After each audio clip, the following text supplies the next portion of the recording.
consécutive à la propagation du coronavirus et à ses conséquences économiques et sociales, ainsi qu'aux moyens les meilleurs pour faire face à ce fléau mondial. Et suite à l'annonce du décès d'une personne mise en quarantaine, nous recevons ce soir sur notre plateau M. Ndiaye Amadou Momodou, qui est responsable du centre d'isolement Covid-19 à Nouakchott. Bonsoir M. Ndiaye. Bonsoir.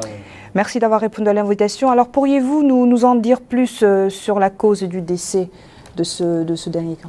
Donc, il s'agit d'une jeune femme de 48 ans. Qui est arrivé en Mauritanie le 16 et qui était en confinement et qui depuis hier a commencé à présenter des malaises qui se sont accentués ce matin et elle a été transportée à l'hôpital, mais malheureusement elle est décédée dans l'ambulance à l'arrivée à l'hôpital.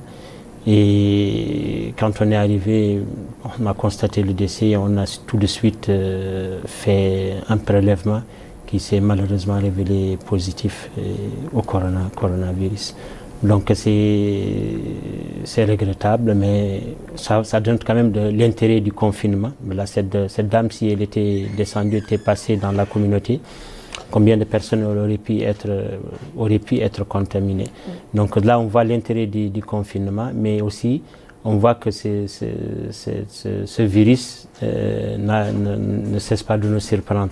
Donc c'est décrit, il y a des formes comme ça qui sont atypiques et des morts même subites comme ça qui apparaissent avec le virus corona, des formes qui sont vraiment asymptomatiques, qui ne font sans aucun signe.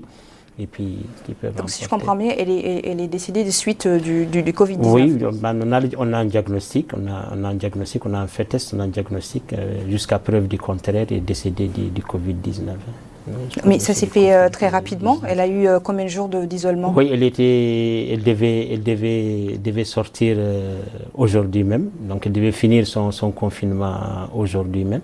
Donc, et comme c'est bien dit que la période, l'incubation c'est entre 1 et 14 jours, hein. Elle devait finir aujourd'hui, mais malheureusement, elle a commencé à sentir depuis hier un peu de malaise, des petits signes qui n'ont pas nécessité. Est-ce que ces malaises pourraient être liés à une autre maladie qu'elle avait, par exemple? Bon, pour le moment, puisque nous avons une explication plausible qui peut expliquer ces malaises, pourquoi aller chercher autre chose? Nous avons quelque chose qui peut expliquer et qui peut expliquer également le décès. Donc nous contentons de ça pour le moment. Donc quelles sont les mesures prises après cette tragédie, à savoir peut-être renforcement des peut-être que la stratégie en tout cas qui est en cours, elle sera maintenue, c'est le confinement de toute personne qui viendra de toute façon de l'étranger, qui viendra de ces zones qui sont épidémiques. Et peut-être c'est de renforcer encore ces mesures de confinement et peut-être maintenant de passer peut-être à une vitesse supérieure. C'est de pourquoi pas ne pas dépister tous les confinés qui arrivent immédiatement dépistés. Immédiatement dépistés. Donc, c'est la prochaine étape peut-être à laquelle il faut arriver. Alors, Monsieur Ndiaye, avez-vous des conseils à donner à la population, surtout aujourd'hui qu'il y a eu un décès?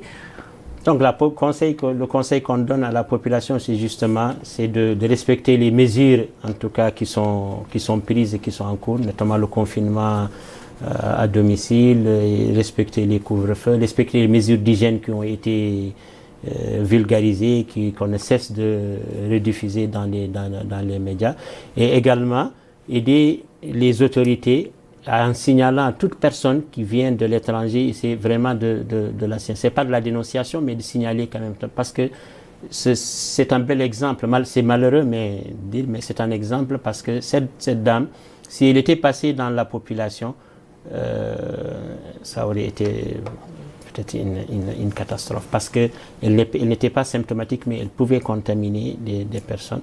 Bon, c'est malheureux, c'est regrettable. Mais c'est arrivé. D'accord, merci beaucoup Monsieur Ndiaye Amadou. Je rappelle que vous êtes responsable du centre d'isolement Covid-19. Je voudrais quand même terminer par, oui, bien sûr, au nom du ministère de la Santé, du gouvernement et du président de la République, présenter nos vives condoléances à la famille de la défunte, que la terre lui soit légère et que le bon Dieu l'accueille dans son saint paradis. Merci beaucoup, Amin. Monsieur Ndiaye, merci. Dans le reste de l'actualité, le ministre de l'Équipement et des Transports a supervisé